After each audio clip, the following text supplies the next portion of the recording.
É bem possível que você já tenha escutado a frase: a mudança que você quer ver no mundo começa com você. A mudança que você quer ver no mundo começa com você.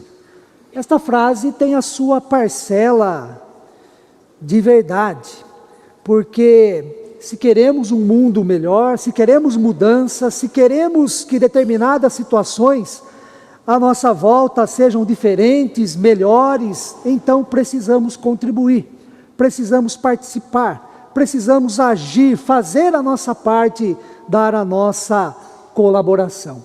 E por menor que seja, o pouco que fazemos pode fazer diferença no ambiente e as pessoas que são atingidas pelas nossas decisões e ações. Mas por onde começar? Como começar? O que fazer? E a palavra de Deus nos orienta: pelo amor. Pelo amor. Diante da série de mensagens que continuaremos a desenvolver neste mês de fevereiro, atitudes inspiradas pela fé, a atitude a ser destacada hoje é a atitude do amor. No mundo ocidental, na cultura em que vivemos, a ênfase principal do amor está no âmbito do sentimento. Para nós, o amor é compreendido, é vivido, é desejado, é almejado por meio do sentir. Quando somente este aspecto do sentimento em relação ao amor é enfatizado, nós acabamos por romantizar, idealizar, restringir o amor à experiência interior, à experiência interna, ao campo das emoções. É famosa e um tanto quanto conhecida a afirmação de que o amor é o mais nobre de todos os sentimentos. Na Bíblia, encontramos uma ênfase diferente para o amor. Na Bíblia, amor é atitude, ou seja, o amor é revelado, vivido, demonstrado, não apenas naquilo que eu sinto, naquilo que está em meu interior, em meu coração, mas principalmente naquilo que eu faço. Isto é, o amor se faz presente, está presente nas minhas ações. É claro que o amor está relacionado ao sentimento. Nós sentimos o amor. Trata-se de um sentimento pessoal que está dentro de nós e que experimentamos em nosso coração. Porém, isto não é tudo, nem o mais importante na compreensão e na vivência do amor, segundo as Sagradas Escrituras. Na Bíblia, amor é atitude, é o que eu faço, é ação. Não basta sentir, é preciso agir. O texto bíblico que lemos é uma clara demonstração do amor como atitude, como ação. Nele temos duas passagens muito conhecidas. A primeira se refere àquele que é chamado como o principal dos mandamentos. E a segunda passagem muito conhecida do texto que lemos é a famosa parábola do bom samaritano. Nessas duas passagens, o assunto principal é o amor. O amor.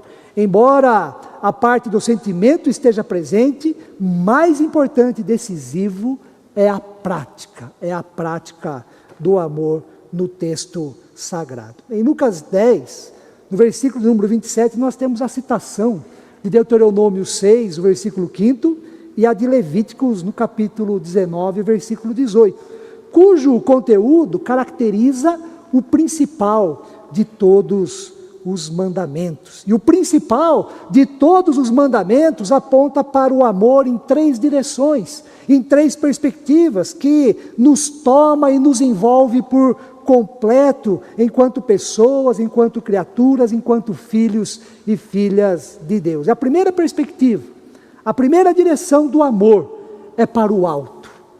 e se refere a Deus. Amarás, pois, o Senhor teu Deus de todo o teu coração, de toda a tua alma, de todas as tuas forças, de todo o teu entendimento. A segunda perspectiva, a segunda direção do amor, naquele que é o principal mandamento, é a direção horizontal. E se refere ao outro, e se refere ao próximo, às pessoas que estão diante de nós. Amarás o teu próximo. E por fim, a terceira perspectiva do principal mandamento se dá em direção a nós mesmos, ao eu. Devemos amar o nosso próximo como amamos a nós mesmos. Amarás o teu próximo como a ti mesmo. Diante disto, como o amor se faz presente, se torna realidade, algo concreto, nas atitudes, nas ações. No texto do Evangelho de Lucas, no 10º capítulo, versículos 25 a 37, quais atitudes nós encontramos neste texto que caracterizam o amor, não só enquanto sentimento, mas enquanto atitude. E a primeira atitude que nós vemos em relação ao amor no texto bíblico está presente na capacidade e no desenvolvimento do diálogo. Capacidade e desenvolvimento do diálogo.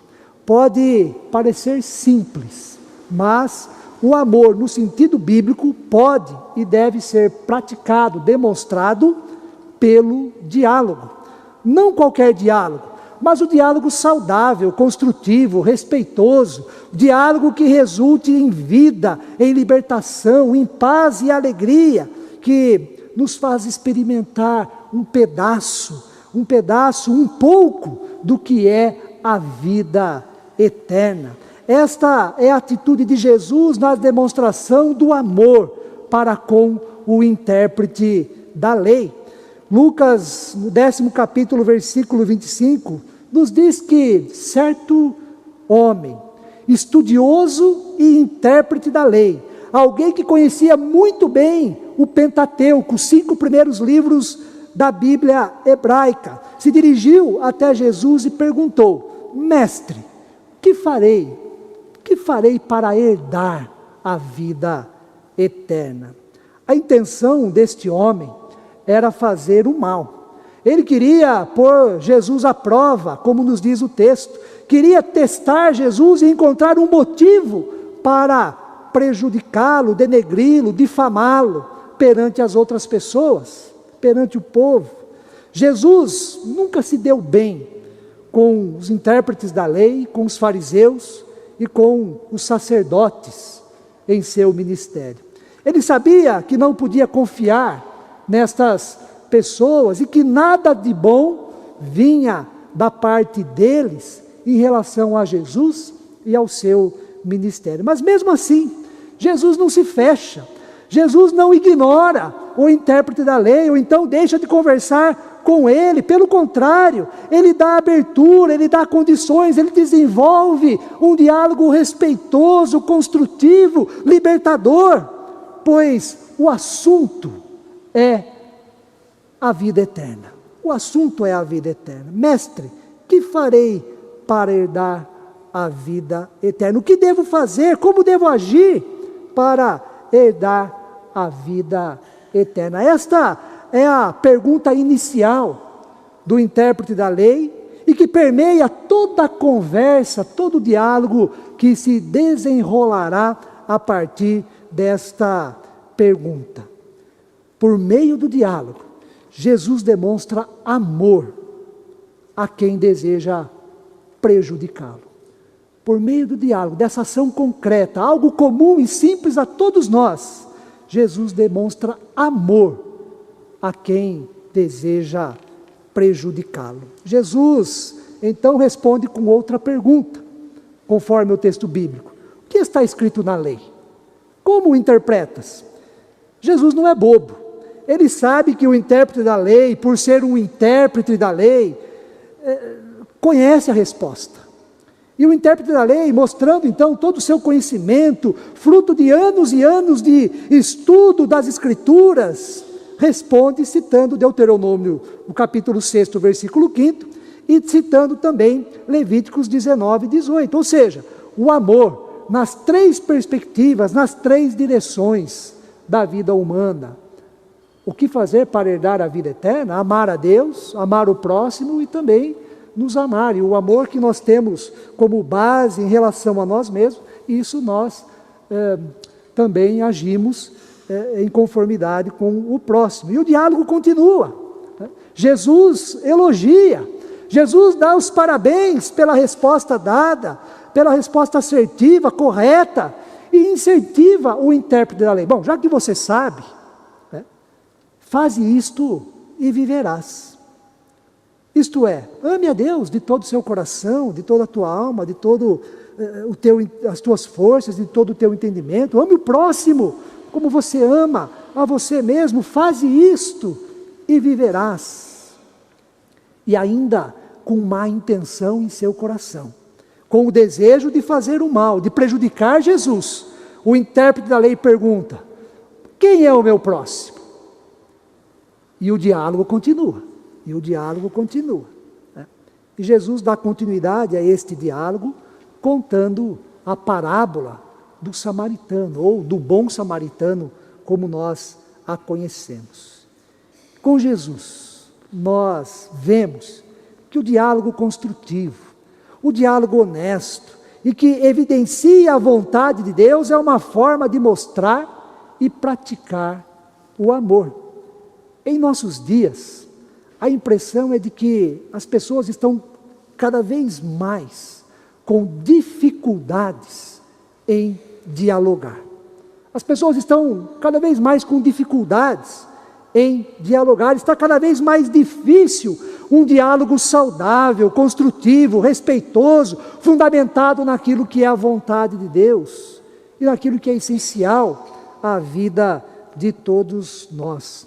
O que vemos são diálogos truncados, amargos, agressivos, maldosos. Parece não haver mais abertura, disponibilidade para a compreensão, para a prática da paciência, para o respeito no diálogo entre as pessoas, até mesmo das pessoas próximas a nós, pessoas que convivem diariamente conosco. Há uma disposição em falar e pouca em ouvir. Há muita disposição em ser compreendido e pouca em compreender. Muitas vezes, no diálogo entre duas pessoas, uma delas nem terminou a frase, o argumento, a explicação, e a outra atravessa, interrompe e considera saber o que será dito. Precisamos aprender a dialogar e a fazer do diálogo nossa demonstração e prática do amor, conforme o exemplo de Jesus. Em segundo lugar, o amor que nós encontramos de forma prática no texto em que lemos, o amor está presente na generosidade. Toda vez que nós agimos com generosidade e sinceridade de coração. Em muitos textos da Bíblia, generosidade está relacionada à ajuda, ao cuidado e à assistência às pessoas que sofrem e às pessoas que precisam. Mas também na Bíblia a generosidade está relacionada ao dinheiro, a dar, a contribuir, como nós vemos na parábola do bom samaritano que acabamos de ler. Nesta parábola, para ensinar como o amor acontece na prática, no agir, em meio às atitudes, Jesus então diz para aquele intérprete da lei: um homem que descia de Jerusalém para Jericó caiu na mão de ladrões, que o roubaram e lhe causaram muitos ferimentos, deixando-o semi-morto. Passou um sacerdote, viu aquele homem ferido, quase morto, e nada fez. E agiu da mesma forma um levita. Depois passou ali o samaritano. Vendo como aquele homem estava, diz o texto bíblico, ele se compadeceu. Ele sentiu a dor daquela pessoa, se colocou no lugar daquela pessoa. Mas o samaritano não ficou no âmbito do sentimento. Ele ajudou aquele homem ferido, quase morto. Aqui nós temos o sentimento e a atitude. O samaritano se compadeceu, mas ele também ajudou. Ele externou o seu amor. Ele aplicou remédios nos ferimentos daquele homem, colocou-o sobre o seu animal, levou-o a uma hospedaria, tratou dele, diz o texto, pagou os gastos ao hospedeiro e ainda disse: cuida deste homem, e se alguma coisa gastar além do que eu te paguei, eu pago quando voltar. Ele já tinha deixado uma quantia de dinheiro ali. E se fosse necessário mais, no retorno da sua caminhada, ele restituiria aquele hospedeiro. Generosidade na Bíblia quer dizer isto: sentir, mas também agir, praticar a ajuda e também aquilo que diz respeito à vontade de Deus. O samaritano da parábola contada por Jesus, foi generoso. Ele praticou o amor. Ele não ficou somente no âmbito do sentimento, do lamento, ai que pena desse homem. Ele demonstrou amor por meio de atitudes, cuidando, transportando e dispondo dos seus recursos para ajudar o homem que estava ferido. A generosidade é uma forma de viver o amor, de praticar o amor, de cumprir a vontade de Deus em nossa vida. Para concluir, faça o propósito, hoje, agora, de viver e praticar o amor em sua vida. O amor que a palavra de Deus nos ensina. Vimos hoje duas atitudes a este respeito, olhando para Jesus. A atitude do diálogo sadio, construtivo, benéfico, libertador, e também a generosidade. No diálogo, com quem quer que seja, tome mais cuidado com as palavras, considere o fator positivo da conversa e conduza a conversa, o diálogo nesse sentido. E se o diálogo descambar para o outro lado, estiver indo para outra direção, a direção ruim, conflituosa, converse, dialogue em outro momento, dê uma pausa, porque se começou a sair faísca, pode virar uma fogueira. Então interrompa o diálogo, converse em outro momento, e como já disse, considere o fator positivo, aquilo que a palavra de Deus nos ensina, aquilo que será construtivo, aquilo que será prazeroso, aquilo que será um pedaço da vida eterna. Pense no momento de diálogo, ele estiver descambando para o conflito, pense em Jesus no diálogo que ele teve com o intérprete da lei, que lhe queria fazer mal, e ele levou a conversa para o lado positivo. Busque compreender o outro, não seja insistente, intransigente, agressivo, maldoso. Diálogo construtivo, saudável, à luz da vontade de Deus. E além do diálogo, seja generoso, seja sensível à vontade de Deus, não se feche em você mesmo ou nos seus interesses, não haja como o sacerdote, como o levita da parábola, com descaso, indiferença, limitando-se talvez aos sentimentos. Você pode ter sentimentos nobres em seu coração, mas se isso não for externalizado, se isso não se tornar uma atitude, esses sentimentos terão pouco valor aos olhos de Deus. Pratique o amor por meio da generosidade. Seja uma pessoa generosa. Seja generoso em suas palavras, em suas atitudes. Seja generoso com os seus recursos. Assim como o samaritano, no cuidado daquele homem. Que possamos, como filhos e filhas de Deus, cada vez mais viver o amor que nós aprendemos do Evangelho de Cristo. O amor demonstrado em atitudes, o amor que transcende, transpassa, vai além dos sentimentos positivos e bons que temos em nosso coração. Que Deus assim nos abençoe.